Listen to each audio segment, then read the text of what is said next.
A erradicação da pobreza é um dos maiores desafios que a humanidade enfrenta. Embora o número de pessoas vivendo abaixo da linha da pobreza tenha caído pela metade entre 1990 e 2015, cerca de mais de 800 milhões de pessoas ainda vivem com menos de 1,25 dólar por dia. Essas pessoas vivem em situações precárias, sem acesso à água potável, alimentos, escolaridade e o saneamento básico é precário ou inexistente. A pobreza depende dos valores de cada sociedade e é determinada conforme a lógica de cada país. E muitos governos, muitos países adotam medidas de pobreza baseadas nos rendimentos ou no poder de consumo de um indivíduo. De acordo com esse ponto de vista, a pobreza seria todo aquele cujo nível de renda ou consumo per capita de sua família ou domicílio ficasse abaixo do mínimo essencial para suprir as necessidades humanas básicas. Esse mínimo é usualmente chamado de linha da pobreza.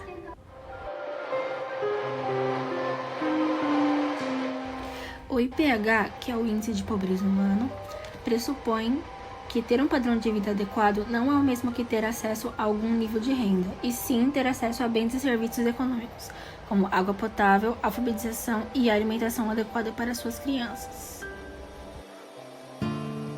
O sul da Ásia e a África subsaariana são responsáveis por 80% das pessoas que vivem em extrema pobreza.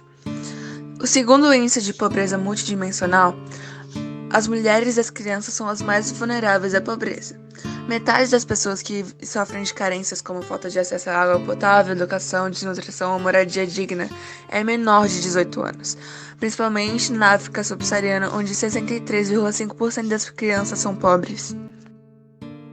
A desigualdade social é a diferença entre as classes sociais em que determinados indivíduos se encontram em condições estruturalmente mais vantajosas do que os outros.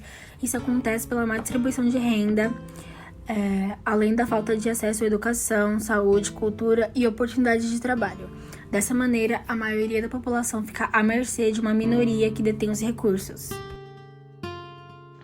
Enquanto crianças morrem de fome devido à extrema pobreza, segundo os estudos da Oxfam, as 62 pessoas mais ricas do mundo têm o mesmo em riqueza que toda a metade mais pobre da população global.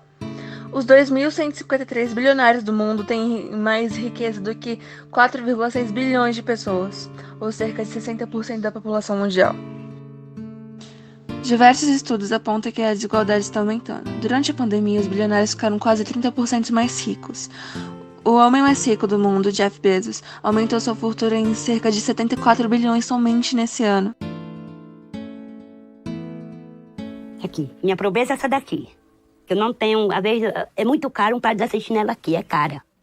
Aí às vezes eu digo, meu Deus, se eu comprar um par de chinela, eu vou comprar minha comidinha.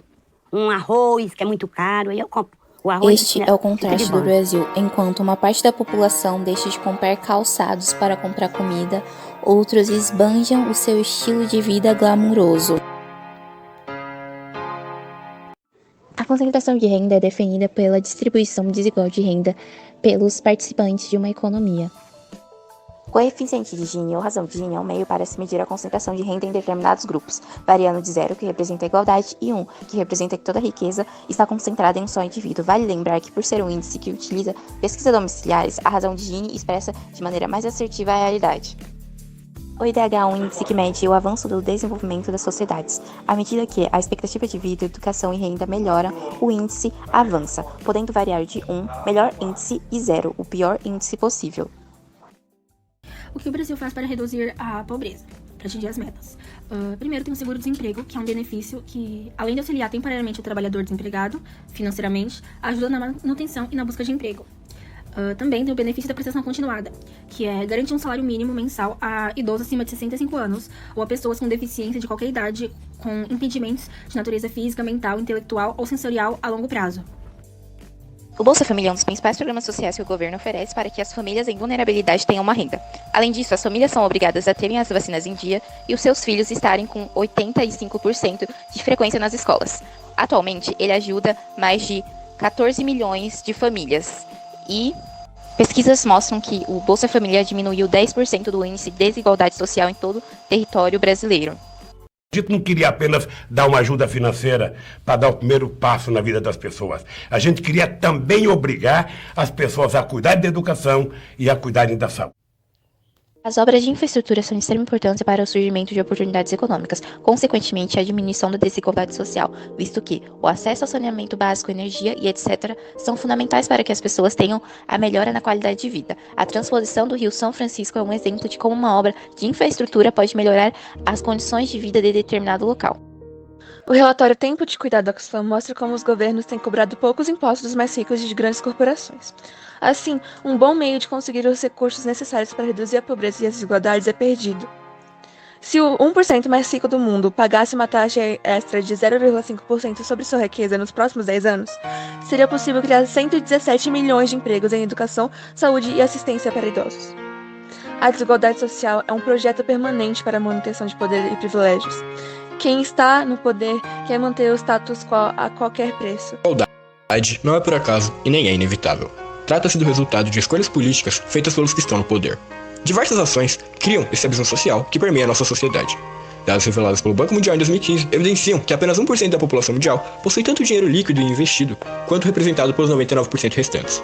Apenas 1,5% dessa riqueza combinada já seria suficiente para proporcionar que crianças do mundo todo tivessem ao menos acesso à educação, o que diminuiria drasticamente os índices de analfabetismo, outro problema grave consequente da desigualdade. Em contrapartida, lutar a favor de causas como a melhor qualidade do gasto público para investir em saúde e educação, o equilíbrio do sistema tributário, promoção da oferta de trabalho, enfrentar discriminação contra mulheres e outros grupos menos favorecidos, apoiar a tributação de lucros, dividendos e heranças e combater a concentração desigual de terras e retomar a agenda da reforma agrária são fatores que contribuiriam para a diminuição desse abismo social. Importante do que acabar com a pobreza é diminuir a desigualdade. Afinal, acabar com a pobreza mantendo o conforto, consumo e riqueza dos mais ricos faz com que os níveis de consumo se tornem muito maiores do que o planeta pode aguentar, e isso seria uma catástrofe.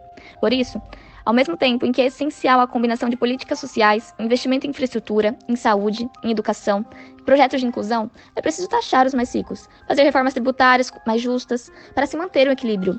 Mas, o problema disso tudo é que, obviamente, os países e pessoas mais ricas não querem isso. Não é de seus interesses que os mais pobres se desenvolvam, pois querem manter suas riquezas, seus padrões de consumo, não querem pagar taxas, não querem pagar impostos. Eles se beneficiam com essa pobreza e desigualdade dos demais.